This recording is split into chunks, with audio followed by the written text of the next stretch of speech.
Hello guys, स्वागत है एक बार फिर से आप सभी का हमारे इस ऑफिशियल यूट्यूब चैनल में जिसका नाम है एसवेल सॉल्यूशन। और मैं चंदन कुमार हाजिर हूँ आप सभी के सामने अपनी एक और नई वीडियो के साथ। तो आज की इस वीडियो में मैं आपको हिस्ट्री पढ़ाने वाला हूँ और साथ के साथ आपको एक खुशखबरी भी देने वाला हूँ कि सेकेंड ईयर के जो हमारे प्यारे स्टूडेंट्स हैं उन लोगों का कोर्स भी आज की इस वीडियो के साथ शुरू कर दिया गया है। आप लोगों को अब सेकेंड ईयर की हिस्ट्री की वीडियोस भी मिलना शुरू हो जाएगी। आप लगातार हमारे चैनल से आप लोगों को वीडियोस अपडेट होती रही है और होगी भी, जिसमें से अब हिस्ट्री की भी वीडियो होगी। तो मैं बता दूं आपको कि हिस्ट्री अभी हमने सेकेंड ईयर की हिस्ट्री शुरू करी हैगी आज की इस वीडियो में। और जो सेकेंड ईयर के हमारे प्यारे स्टूडेंट्स हैं उन लोगों को मध्यकालीन इतिहास पढ़ना है, मेडिवल हिस्ट्री पढ़नी है, उन लोगों के लिए आज की ये वीडियो काफ़ी ज़्यादा इंपॉर्टेंट रहने वाली है। जो बीए प्रोग्राम के स्टूडेंट्स हैं, हमारे बीए प्रोग्राम के सेकेंड ईयर के, जिन्हें मध्यकालीन इतिहास पढ़ना है, तो आज का उनके लिए सबसे इम्पॉर्टेंट टॉपिक है।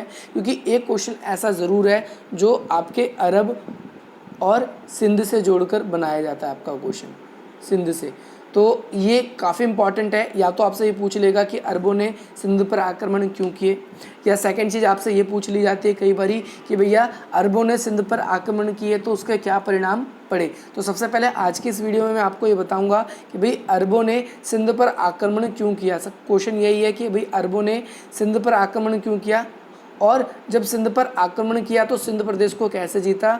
आप लोग इस बात से कंफ्यूज ना हो कि भाई सिंध प्रदेश क्या है। सिंध का मतलब है इस जगह पर भारत। मैं आपको बता दूं ये उस समय की बात हो रही है सन 711 के करीब, जब अरब के लोग, यानी अरब का मतलब है मेरा आपका सऊदी अरब, ये जो आपका तुर्क साम्राज्य है, यानी ऑटोमन साम्राज्य जिसे हम बोलते हैं, मुस्लिम साम्राज्य। जब मुस्लिम साम्राज्य हमसे व्यापार करता था तो हमसे जो भी चीज़ खरीदता था, तो जो भी सिंधु नदी को पार करके हमारे देश में आते थे उस तरफ से, तो हम उन्हें कहते थे, ये आप देखेंगे इधर जो राजस्थान वगैरह का क्षेत्र पड़ता है, फिर इधर कश्मीर शुरू हो जाता है, तो ये नीचे गुजरात होता है, तो इधर से जो सिंधु नदी को पार करके आते थे उन लोगों को वो अरब लोग कहा जाता था, और वो भारत से व्यापार करने के लिए आया करते थे।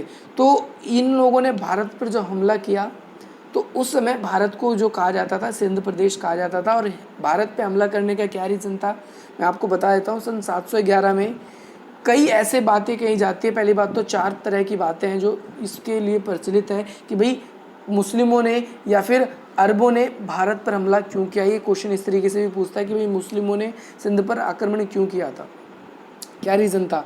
तो आप उस पर कन्फ्यूज़ नहीं होंगे, ठीक है। तो सन 711 में कहा जाता है कि भाई सिंध विजय के लिए जो अरब है उन्हें उत्तेजित किया गया था, उन्हें उकसाया गया था, और इसके बाद उन्होंने सिंध विजय की घोषणा करी थी। ऐसा क्या रीज़न है, उन्होंने क्या देखा कि सिंध विजय करने की उन्होंने सोची। तो मैं आपको बता दूं, सिंध विजय करने में उन्होंने सबसे पहली बात इकोनॉमिक कॉन्सेप्ट को देखा। उन्होंने ये देखा कि भाई जो सिंध प्रदेश है ये आर्थिक रूप से काफ़ी ज़्यादा पावरफुल है। भारत प्राचीन काल से ही जो सूती वस्त्र, मसालों और रत्न आभूषण के लिए पूरे विश्व में फेमस रहा है, और पूरे विश्व के तमाम देश भारत से व्यापार करना चाहते थे। इस कारण से जो अरब लोग थे, भारत के जो धन संपदा थी उससे बहुत ज़्यादा प्रभावित थे, और उस धन संपदा को प्राप्त करने के लिए ही उन्होंने क्या किया था, सिंध प्रदेश पर एक तरीके से अपना आक्रमण किया था, ताकि जो सिंध प्रदेश में जितना भी सोना, हीरे जवाहरात, ये सारी चीज़ें हैं उस पर हम सबका कंट्रोल हो जाए। पहला पॉइंट ये था, आपको ध्यान रखना है दोस्तों कि मैंने आपको अब तक क्या बताया। क्वेश्चन ये है कि भाई अरबों ने या मुस्लिम ने सिंध प्रदेश पर या भारत पर हमला क्यों किया, क्या रीज़न था। तो ये बात कही मैंने आप लोगों के सामने कि भैया सन 711 में ये बात कही जाती है कि भाई अरबों को उत्तेजित किया गया था, मुस्लिमों को ये कहा गया था कि भाई सिंध प्रदेश को जीतो। उसका रीज़न, सबसे पहला रीज़न ये दिया गया था कि उन्होंने देखा कि सिंध प्रदेश पर काफ़ी ज़्यादा सोना, चांदी, हीरे जवाहरात, आर्थिक कॉन्सेप्ट से भारत बहुत ज़्यादा पावरफुल, शक्तिशाली देश है, इसीलिए सिंध प्रदेश को जीतना चाहिए। और दूसरी बात ये बात है, उस समय मैं आपको बता दूं सन 711 की बात हो रही है, ईस्वी की बात हो रही है, और ये आपको ये ध्यान रखना है। सन 711 जब ईस्वी की बात हो रही है तो इस समय जो मुस्लिम जो साम्राज्य था उसका एक खलीफा होता था। खलीफा यानी सबसे बड़ा धार्मिक गुरु, उसका नाम था अल हजाज। क्या नाम था उसका? अल हजाज। अल हजाज को श्रीलंका और उसके आसपास के जो प्रदेश हैं, जो आपके एक तरीके से अब इंडोनेशिया वगैरह देश हैं, वहाँ से एक उपहार दिया जा रहा था, भेंट दी जा रही थी। किसको? अल हजाज को। अल हजाज कौन है? खलीफा है, मैंने आपको बताया। और उस खलीफा की जो शिप से जा रहा था, इंडिया में देखेंगे आप इस तरीके से नीचे, तो इधर आपका ऐसे करके घूम के वो शिप जा रहा था। तो जब वो सिंधु घाटी के तट पर इधर पहुंचा, तो यहाँ पर जो देबल, सिंधु घाटी का तट है, उसका प्रदेश का नाम है देबल, जहाँ पर बंदरगाह था। देबल पर कुछ लुटेरों ने खलीफा को दी जाने वाली जो भेंट थी उसको लूट लिया। और लूटने के बाद ये चीज़ भाई खलीफा को बहुत ज़्यादा गुस्सा लगी कि भैया जिसका पूरी दुनिया पर डंका बजता है, अंग्रेज भी जिसका लोहा लेते हैं, जिसे डरते हैं, भाई उसको सिंध प्रदेश के लोगों ने उसको लूट लिया।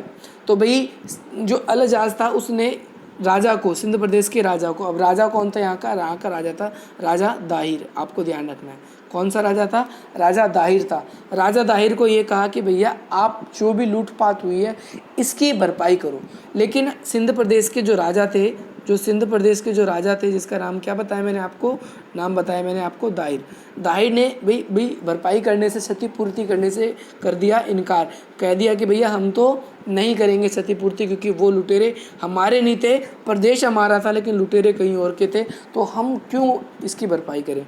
तो इस बात से लेकर जो खलीफा था वो बहुत ज़्यादा गुस्सा हो गया था। इस गुस्से के कारण ही खलीफा ने ये आदेश दिया था कि भाई जाइए और सिंध प्रदेश को जो उन्होंने दुस्साहस करी है उसका दंड दीजिए, जो सिंध प्रदेश है उसको जीत लीजिए। एक ये कॉन्सेप्ट भी कहा जाता है कि भाई मुस्लिमों ने क्या किया, सिंध पर आक्रमण किया, या अरबों ने सिंध पर आक्रमण किया। थर्ड पॉइंट कहा जाता है इस्लाम के प्रचार।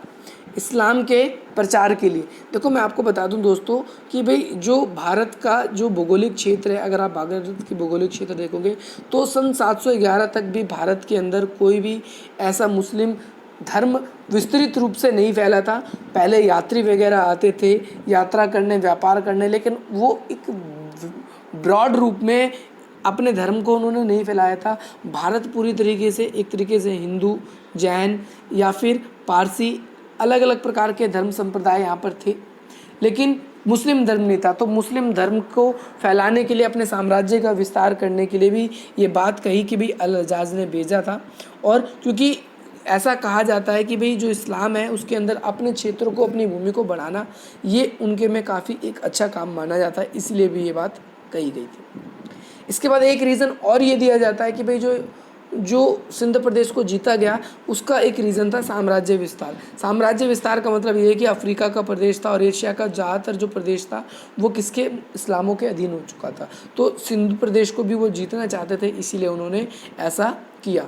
अब ये एक पूरा प्रोसेस था दोस्तों, मैं आपको बता देता हूँ कि खलीफा ने एक आदेश दिया था, और आदेश के बाद जो सैनिक या एक जो सैनिक कमांडर सिंध प्रदेश को जीतने के लिए निकला उसका नाम था मोहम्मद बिन कासिम। ध्यान रखना है क्या नाम बताया दोस्तों, मोहम्मद बिन कासिम। और वो कब आया? सन 712। ये जो आंकड़े मैं आपको बता रहा हूँ ये आपकी IAS की बुक है। कौन सी बुक?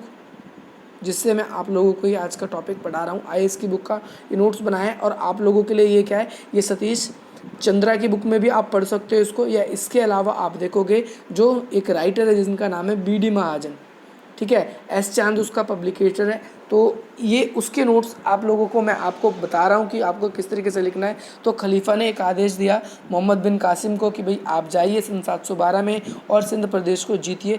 और इसके बाद मोहम्मद बिन कासिम अपने सैनिकों के साथ सिंध प्रदेश को जीतने के लिए निकल पड़ा। उसके पास कई सारी सेना थी और उस सेना में उसके पास 6000 ऊँट थे और 3000 बैक्टीरिया थे। इस बैक्टीरिया का मतलब कोई कीड़े से नहीं है, ये वो पशु थे जो अनाज या फिर और सामान ऐसे थे जिन्हें ये लाद कर लाया ले जाया करते थे। इसके अलावा जब ये रास्ते में आगे आए तो इन्हें पत्थर फेंकने वाले यंत्र किससे मिले? एक मकरान का राज्यपाल था जिसका नाम था हारून। मकरान एक प्रदेश है, उनका एक राज्यपाल था हारून। उन्होंने क्या किया कि इन्हें पत्थर फेंकने वाले यंत्र दिए। ये पहले के टाइम पे एक प्रकार का तोप का काम करते थे, ये जो पत्थर फेंकने वाले यंत्र थे। ये यंत्र, इन एक यंत्र को चलाने के लिए आप देखोगे कि भाई 500 व्यक्तियों की आवश्यकता पड़ती थी, और सिर्फ आप ये देखोगे कि एक ये तोप खाने को चलाने के लिए सिर्फ 25 ही लोग तो तोप खाने को चलाने के लिए रखे थे। तो ये काफ़ी ज़्यादा इंपॉर्टेंट पॉइंट था, आप लोगों को इसमें लिखना है। और इस तरीके से जो मोहम्मद बिन कासिम है ये अपनी 50,000 सैनिकों के साथ अब किस लिए चल पड़ता है? ये चल पड़ता है सिंध की चढ़ाई के लिए, सिंध को जीतने के लिए। सिंध को जब जीतने के लिए मोहम्मद बिन कासिम निकला तो उसने एक एक करके सारे प्रदेशों को जीतना शुरू किया। सबसे पहले सिंध प्रदेश के वो कहाँ पर आता है, वो तट पर आता है। तट पे ही देवल प्रदेश है, मैंने आपको बताया, देवल बंदरगाह का भी नाम है और प्रदेश का भी नाम है। जब मोहम्मद कासिम वहाँ पहुँचा तो उसने देखा सिंधु नदी है, ये काफ़ी ज़्यादा भीषण है। सिंधु नदी जो है ये क्या है, काफ़ी ज़्यादा भीषण नदी है। इस नदी के इस छोर तो भाई देवल है और इस छोर था मोहम्मद बिन कासिम। ओके, आपको अब इतना समझना है। इस सिंधु नदी को पार करने के लिए मोहम्मद बिन कासिम ने क्या किया, जो नाव का एक पुल बनाया इसको यहाँ से यहाँ तक लाने में। क्या किया, नाव का एक पुल बनाया, किस चीज़ को करने के लिए, इस नदी को यहाँ से यहाँ पार करने के लिए। और इसको जब पार करके आया यहाँ पर तो उस समय का जो मौसम था वो मौसम था पूरी तरीके से वसंत ऋतु का मौसम था। आपको कौन सा ध्यान रखना है, वसंत ऋतु का मौसम था। और ऐसा माना जाता है कि भैया कि वहाँ पर कुछ ब्राह्मणों ने एक क्या किया, देवल के तट पर, देवल पे ही एक रक्षा कवच लगाया। देवल पे क्या करा, एक रक्षा कवच लगाया। और ये रक्षा कवच जो था एक मंदिर के पास, कहाँ पर, मंदिर के पास एक ध्वज के पास रख दिया गया। और कहा जब तक ये ध्वज जब तक लहराता रहेगा दुनिया की कोई भी ताकत हमें सिंध प्रदेश से किसी और को जीतने नहीं देगी।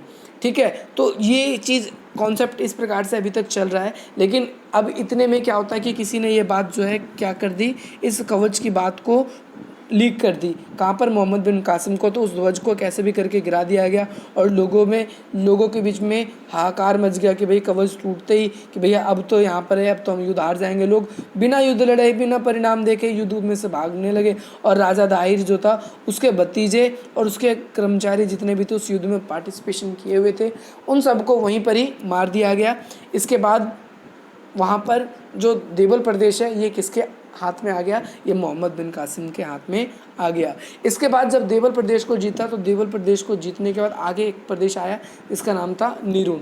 नीरून प्रदेश में जो था ये काफ़ी ज़्यादा बौद्ध धर्म के लोग यहाँ पर रहते थे। तो बौद्ध धर्म, अगर आपको पता होगा बौद्ध धर्म के बारे में, तो बौद्ध धर्म किसी भी धर्म को हिंसा ना करने की बात करता है और साथ ही साथ किसी भी व्यक्ति पर आक्रमण करने की भी मनाही करता है। इसके परिणाम से ही जो मोहम्मद बिन कासिम था उसे वहाँ पर ज़्यादा संघर्ष ना करना पड़ा और बौद्ध भिक्षुओं को उसने आसानी से हरा दिया और नीरून प्रदेश भी जीत दिया। और वहाँ पर जितनी भी सुंदर कन्याएँ थी जो मठ में रहा करती थी उन सबको मोहम्मद बिन कासिम ने उठा लिया। नीरून के बाद आपका प्रदेश जो आता है उसका नाम है सहवान।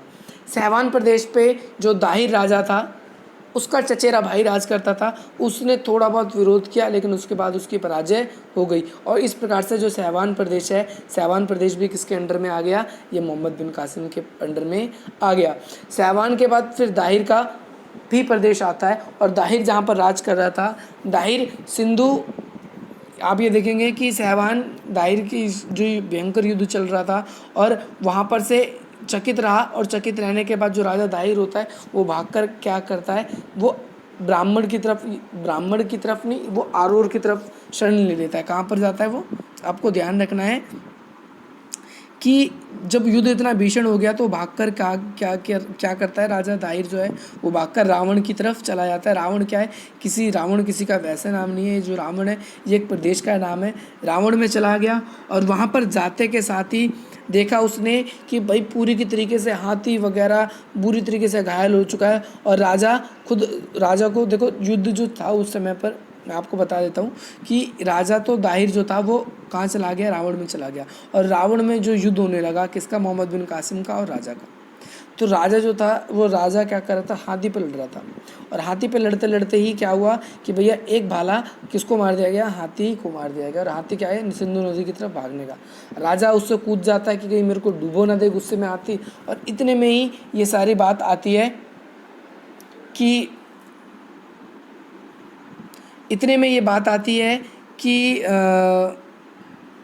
जो राजा होता है वो हाथी से कूद जाता है और हाथी से कूदने के बाद लोगों को लगता है कि भैया हमारा जो राजा है वो क्या हो चुका है, मर चुका है। इस प्रकार से सब चले जाते हैं वहाँ पर से और हमारा जो प्रदेश है वो छिन जाता है। और दाहिर को जीतने का फिर ब्राह्मणवाद प्रदेश पे आता है। ब्राह्मणवाद पे प्रदेश पे इस पर राजा कौन राज करता है, जय सिंह, जो कि राजा दाहिर का पुत्र था। उसने भी काफ़ी ज़्यादा संघर्ष किया। संघर्ष करने के बाद उसने भी अपनी हार है जो पराजय स्वीकार कर ली। यहाँ पर उसकी विधवा जो स्त्री थी राजा दाहिर की, जिसका नाम था रानी लाडी, और उसकी 2 कन्या थी जिसका नाम था सूर्य देवी और परमल देवी। ये दोनों कन्या ही क्या करती है, ये जो मोहम्मद बिन कासिम है उसके अंत का भी कारण बनता है। इसी प्रकार से अरौर प्रदेश को भी फिर जीतता है मोहम्मद बिन कासिम, वहाँ पर भी लड़ाई होती है, और फिर मुल्तान प्रदेश को ही भी जीतता है। मुल्तान प्रदेश को जीतते ही जो मोहम्मद कासिम था उसका जो मिशन था वो पूरी तरीके से पूरा हो चुका था, और उसने यहाँ पर सिंध प्रदेश पर अपना पूरा कब्जा कर लिया था। और जब सिंध प्रदेश पर अपना कब्जा कर लिया तो कासिम ने सोचा कि भैया इस बात की सूचना राजा को सूर्य देवी और परमल देवी में से एक कन्या को भेंट करके मैं करता हूँ। तो जो सूर्य देवी परमल देवी से खलीफा ने क्या किसको चुना, सूर्य देवी को। तो सूर्य देवी को भेज दिया गया किसके पास, खलीफा के पास। लेकिन वहाँ पर जब सूर्य देवी पहुँची तो उसने सोचा कि भैया मैं तो अपना बदला ज़रूर लेकर ही रहूँगी, और इसी कारण से उसने कहा कि भैया मोहम्मद बिन कासिम ने मेरे पास भेजने से पहले मेरे सतीत्व को नष्ट कर दिया है, और नष्ट करने के कारण ये चीज़ क्या होता है, जो मोहम्मद बिन कासिम है उसका खलीफा, यानी खलीफा का नाम मैंने आपको क्या बताया था, खलीफा का नाम मैंने आपको बताया था अल हज्जाज को। ये बात काफ़ी ज़्यादा गुस्से में लगती है और उसने आदेश दिया कि मोहम्मद बिन कासिम को क्या किया जाए, एक बक्से में बंद कर और उसके पूरे शरीर को गाय की चर्बी के साथ सिलकर भेजा जाए। तो ये एक अनुमान है कि उसको इस तरीके से मृत्यु भी हुई और मोहम्मद बिन कासिम मर गया, और इस प्रकार से सिंध विजय हुई और मुस्लिम का आगमन पूरी तरीके से हम देखें तो यहाँ पर हो जाता है। इसके बाद आपको अपने आंसर में क्या लिखना है, निष्कर्ष लिखना है। आशा करता हूँ दोस्तों आपको ये वीडियो आज की अच्छी लगी होगी और आपको काफ़ी हेल्पफुल भी लगी होगी। तो आप अपने और भी मित्रों के साथ आज की वीडियो को शेयर करेंगे, वीडियो को लाइक करेंगे, और वीडियो आपको कैसी लगी आप उसको कमेंट करके भी बताएंगे। अगर कोई कमी लगी तो मैं उसको इम्प्रूव करने की जल्द से जल्द आप लोगों के लिए कोशिश करूँगा। तो मिलते हैं दोस्तों अपनी अगली वीडियो में जो आप लोगों को काफ़ी ज़्यादा हेल्प करेगी। जय हिंद, जय भारत।